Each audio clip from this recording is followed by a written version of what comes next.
Donc bonjour, aujourd'hui nous allons travailler sur de la conjugaison. Pour cette semaine, ça sera le futur, le conditionnel présent et le conditionnel passé que normalement vous avez dû voir en classe de quatrième. Donc d'abord sur la conjugaison, comment conjuguer le futur? Donc globalement, si vous voulez conjuguer un verbe au futur, vous mettez le terme demain, d'accord? Et ensuite vous conjuguez le verbe. J'ai pris comme exemple le verbe manger. Donc demain, je mangerai. D'accord? Alors, autre facilité avec les verbes du futur, c'est que comment ils se construisent, vous prenez votre verbe à l'infinitif, ici c'est le verbe manger, et vous allez rajouter les terminaisons du futur. Donc, je vais faire comme ça. Les terminaisons du futur qui sont AI, AS, A, ONS, EZ, AI, ENT. Donc ici, je mangerai, tu mangeras, il mangera, nous mangerons, vous mangerez, il mangerait. Vous prenez l'infinitif et vous rajoutez les terminaisons du futur. Alors attention, bien évidemment, vous verrez dans votre leçon, il y a des cas particuliers. On va faire pareil avec un autre verbe avec le verbe partir. Je prends le verbe partir, ici à l'infinitif, que je vais mettre à toutes les personnes.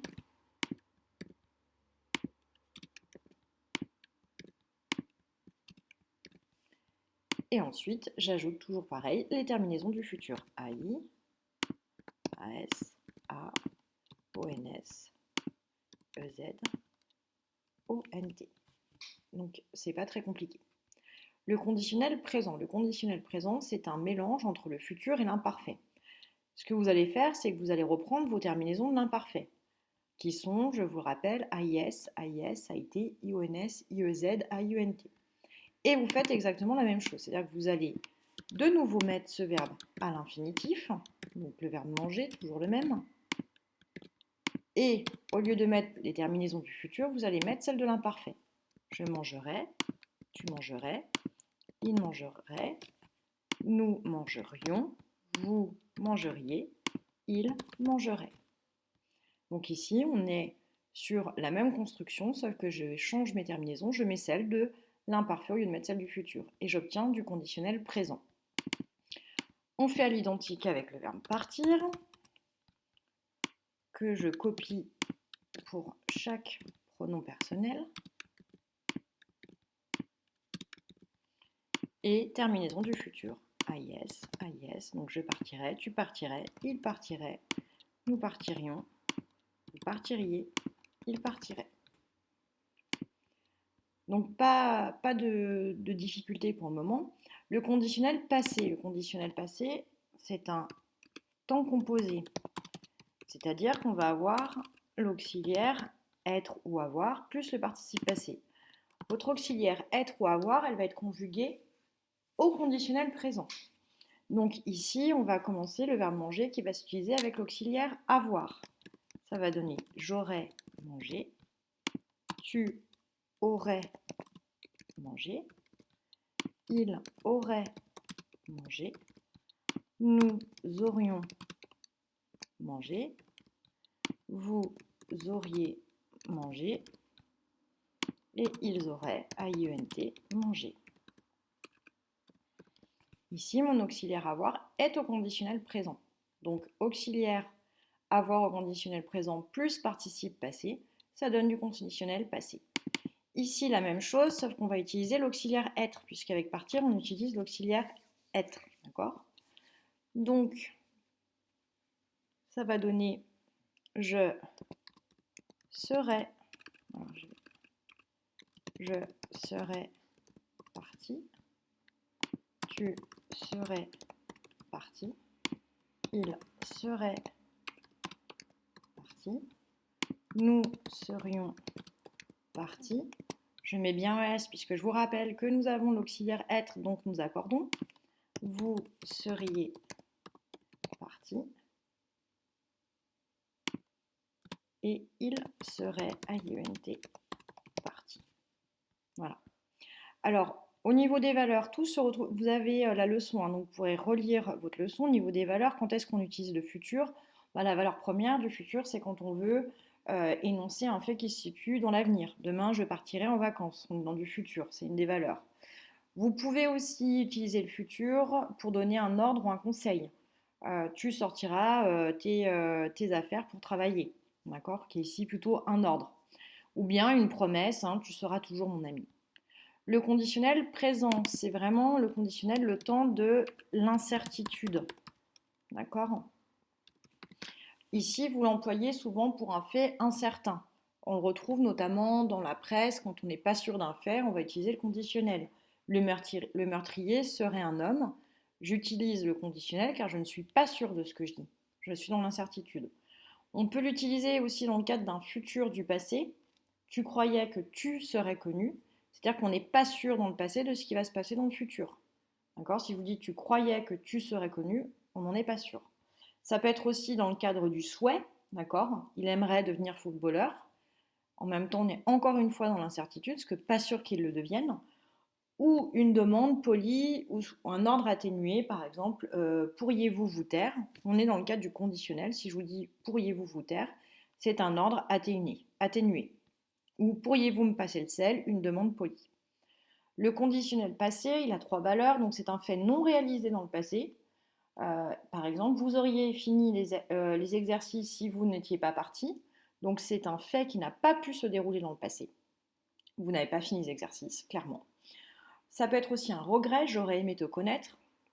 Ou encore une fois, une demande très polie. J'aurais voulu vous parler. Voilà. Donc ensuite, je vous donne la fiche d'exercice. Ici, donc la fiche d'exercice, je vous rappelle que je vous demande de copier-coller le document, d'y répondre et de le mettre dans le cartable sur devoir à rendre. D'accord? Donc, alors j'ai séparé, j'ai fait futur et conditionnel présent passé. On va faire le premier ensemble. Ici, réécris ces phrases au futur d'indicatif. Luc veut te voir. Luc voudra te voir. D'accord? Ici, vous avez des phrases, je vous ai laissé, je souligne, je vous ai laissé justement de l'espace pour pouvoir répondre. Conjugue ces verbes au futur. Vous pelez les pommes. Vous pèlerez les pommes. Et vous les ferez cuire. Ensuite, pour chaque phrase, je vous demande de me donner la valeur du futur. Nous ferons en sorte que tout se passe bien. Donc il y a 3 valeurs au futur. Un fait situé dans l'avenir, un ordre ou un conseil ou une promesse. Ici, on a plutôt une valeur de promesse. Enfin, vous avez un exercice de réécriture. Je vous demande de me réécrire ce texte au futur. Donc d'abord peut-être souligner les verbes qu'il faut changer, modifier. D'accord? En écoutant la radio.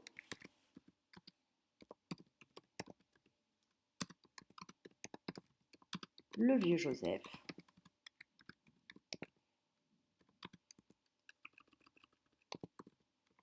Le verbe apprendre au futur, apprendra qu'une voiture, etc. Conditionnel présent et passé, vous avez un tableau, vous répondez, alors je vous ai remis un peu de futur, le verbe marcher, donc tu marcheras. Au conditionnel présent, je fais la même chose, sauf que je mets la terminaison d'imparfait. Et au conditionnel passé, tu aurais marché. Ensuite, l'exercice 2, je vous demande de me conjuguer une fois au conditionnel présent, une fois au conditionnel passé. Pouvoir, je pourrais et j'aurais. Voilà, quand vous avez du mal à trouver au conditionnel présent, passez par le futur. Comment je conjugue le verbe pouvoir? Au futur, on dit je pourrais, tu pourras, il pourra, etc.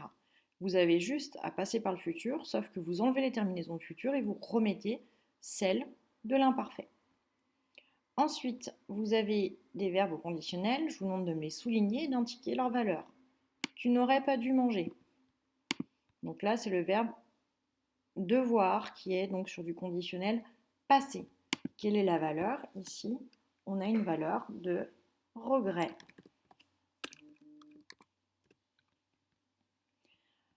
Exercice 4. En 3 phrases, raconte ce que tu aurais fait si tu avais remporté une grosse somme d'argent au loto. Utilise le conditionnel passé. Et ensuite, conjugue les verbes suivants, conditionnel présent ou passé, selon le sens. Si je ne te le disais pas maintenant, je ne serais pas tranquille. Ici, j'ai mis du conditionnel présent. Voilà pour aujourd'hui.